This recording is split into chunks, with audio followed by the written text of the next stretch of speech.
प्रधानमंत्री नरेंद्र मोदी आत्मनिर्भर भारत के सामूहिक संकल्प का सूत्रपात हैं। प्रधानमंत्री मोदी के 71वें जन्मदिवस पर भाजपा कार्यालय अटल कुंज में लगाई गई प्रदर्शनी का उद्घाटन मध्य प्रदेश विधानसभा अध्यक्ष गिरीश गौतम ने किया। इस अवसर पर राज्य मंत्री प्रदीप पटेल, पूर्व मंत्री व रीवा विधायक राजेंद्र शुक्ल, मनगवा विधायक पंचूलाल प्रजापति, सिरमौर विधायक दिव्यराज सिंह, भाजपा जिलाध्यक्ष अजय सिंह पटेल के अलावा अन्य नेता व कार्यकर्ता मौजूद रहे। देश भर में प्रधानमंत्री नरेंद्र मोदी के जन्मदिन को सेवा और समर्पण अभियान के रूप में मनाया गया।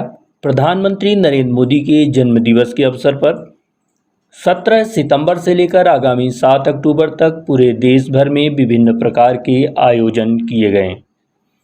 17 सितंबर को देश सहित रीवा में भी प्रधानमंत्री नरेंद्र मोदी का जन्मोत्सव बड़े ही धूमधाम से मनाया गया।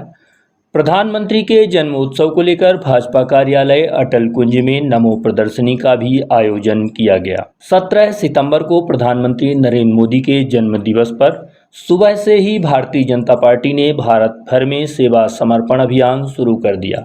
अभियान 20 दिन तक चलेगा। मोदी के जन्मदिन पर कोविड-19 के खात्मे के संकल्प के साथ टीकाकरण अभियान में भी अत्यंत उत्साह देखा गया।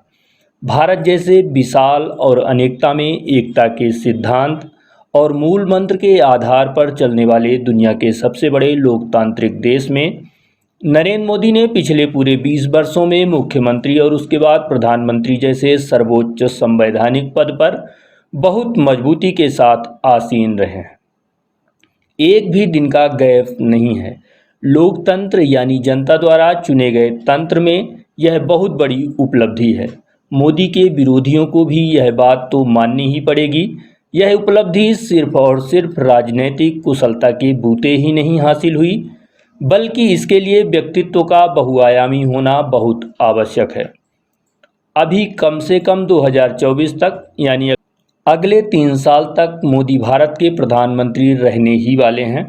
उसके बाद अगले 5 साल यानी 2029 तक भी वे भारत के प्रधानमंत्री पद पर विराजमान रहेंगे। इस संभावना से इनकार नहीं किया जा सकता। या तो ये भी हो सकता है कि 2024 के बाद मोदी देश के सर्वोच्च संवैधानिक पद को सुशोभित करें और बीजेपी के मोह पद से दूर रहने वाले ब्रांड मोदी के अगले सक्षम अवतारों को गढ़ने का काम किया जाए। सेवा समर्पण दिवस के तौर पर मनाया गया पीएम मोदी का जन्मदिन। कुल मिलाकर मोदी की नेतृत्व क्षमता अद्वितीय है और भारत में चौथे चुनाव के बाद से अब हर समय चुनावी माहौल रहता है। यह भी सच है। ऐसे में अगर कहा जाए कि नरेंद्र मोदी का मूल्यांकन सिर्फ राजनीतिक व्यक्तित्व के तौर पर ही नहीं होना चाहिए, बल्कि वैश्विक स्तर पर मानवीयता के विकास और मानवीय मूल्यों को समृद्धि के चरम शिखर तक पहुंचाने का प्रयास करने वाले चंद सच्चरित सगुण सफल साधकों के रूप में भी होना चाहिए, तो यह बात गलत नहीं होगी। जिस तरह भारत में पहले प्रधानमंत्री जवाहरलाल नेहरू का जन्म 14 नवंबर बाल दिवस के तौर पर मनाया जाता है, उसी तरह प्रधानमंत्री नरेंद्र मोदी का जन्मदिन 17 सितंबर आधिकारिक रूप से सेवा समर्पण दिवस के तौर पर मनाया जाने की चर्चाएं हैं और यह सकारात्मक कदम भी है। नरेंद्र मोदी ने आत्मनिर्भर भारत के जिस सामूहिक संकल्प का सूत्रपात किया है, वह सपना देखा या दिखाया है, उसे पूरा करने की दिशा में करोड़ों भारतीय सन्नद्ध आत्मबल का साक्षात्कार ही है, जो भारतीय अस्मिता को शत्रु देश में घुसकर 21वीं सदी की सबसे बड़ी नकारात्मकता पर प्रचंड प्रहार करने की प्रेरणा देता है। भारतीय सेना शौर्य के नए युग में प्रवेश कर चुकी है। आयुध सामग्री के मामले में हम आत्मनिर्भरता की राह पर हैं। जम्मू कश्मीर में विकास की राह में रोड़ा बने अलगाव को हवा देने वाले अनुच्छेद 370 और 35A के जद से भी देश बाहर आ चुका है। दृढ़ संकल्प शक्ति का ही परिणाम है कि भारत आज कोरोना पर विजय की ओर मजबूत कदमों से बढ़ रहा है। देश में गरीबों को प्रतिफलित करने की तमाम सकारात्मक योजनाएं पूरी ईमानदारी से चलाई जा रही हैं। नई शिक्षा नीति हो या दूसरे बहुत से उपक्रम, भारतीय संस्कृति मूल्यों की पुनर्प्रतिष्ठा की दिशा में देश तेजी से आगे बढ़ रहा है। विपक्षी पार्टियों को समझ में ही नहीं आ रहा कि मोदी सरकार का प्रभावी विरोध किस तरह किया जाए।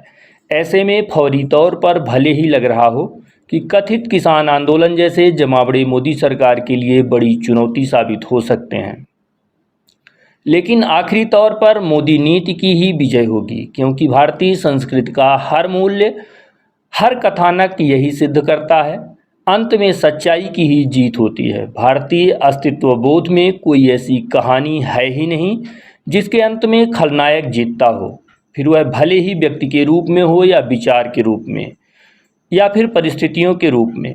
किसान आंदोलन अगर 9 महीने से ज़्यादा तक चल पा रहा है तो यह मोदी सरकार की उदारता के कारण ही है, अन्यथा तो देश ने बाबा रामदेव की अगुवाई में आधार पर आ चुके बहुत से आंदोलनों के तंबू के डंडे नोक पर रात रात में ही उखाड़ दिए जाते थे।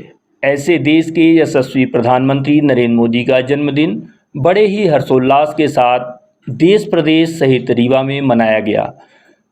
प्रधानमंत्री मोदी के जन्मोत्सव पर अलग अलग स्थानों पर अलग अलग कार्यक्रम भी आयोजित किए गए।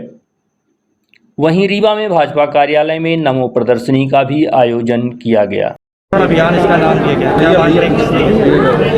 नहीं, मैं इसीलिए उसके लिए आया था और ये उद्घाटन हुआ है। स्वाभाविक तौर पर आज दुनिया के पैमाने पर देखें तो नरेंद्र मोदी जैसा कोई नेतृत्व और नीति को चलाने वाला व्यक्ति है नहीं, इसलिए हम सबको उन्होंने जो संकल्प लिया उस संकल्प में हमको भी अपनी भागीदारी करके जो सेवा कल्याण के विषय हैं उनको पूरा करने का प्रयास हर एक व्यक्ति को करना चाहिए, कार्यकर्ताओं को करना चाहिए, व्यक्तियों को भी करना चाहिए।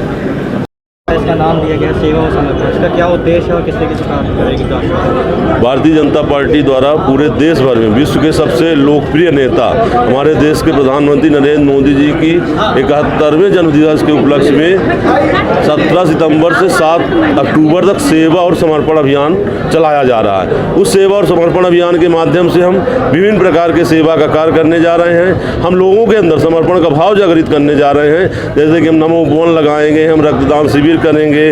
हमने कल पूरे रीवा जिला के 71 देव स्थानों पर स्वच्छता का अभियान चलाया है। आज वहाँ हनुमान चालीसाएँ चल रही हैं। इसी के साथ ही आज मध्य प्रदेश का सबसे बड़ा टीकाकरण अभियान चल रहा है। हर रीवा जिले के 570 बूथों में हमारे कार्यकर्ता लगे हुए हैं कि सभी को ज़्यादा से ज़्यादा टीकाकरण हो। हमने इसमें एक नारा भी दिया है कि नमो टीका का लक्ष्य हमारा हर बूथ 111। जितने भी टीकाकरण केंद्र हैं उन सभी टीकाकरण केंद्रों में 111 लोगों को जिनको अभी तक टीका नहीं लगा उनको लगाने का हमारा लक्ष्य रखा गया है। और आज कार्यालय में माननीय नरेंद्र मोदी जी के जीवन, व्यक्तित्व और कृतित्व और उनके द्वारा किए गए ऐतिहासिक कार्यों को दर्शाती हुई एक प्रदर्शनी लगाई गई है, जिसका शुभारंभ हमारे मध्य प्रदेश के यशस्वी विधानसभा अध्यक्ष माननीय गिरीश गौतम जी के कर कमलों द्वारा हुआ है।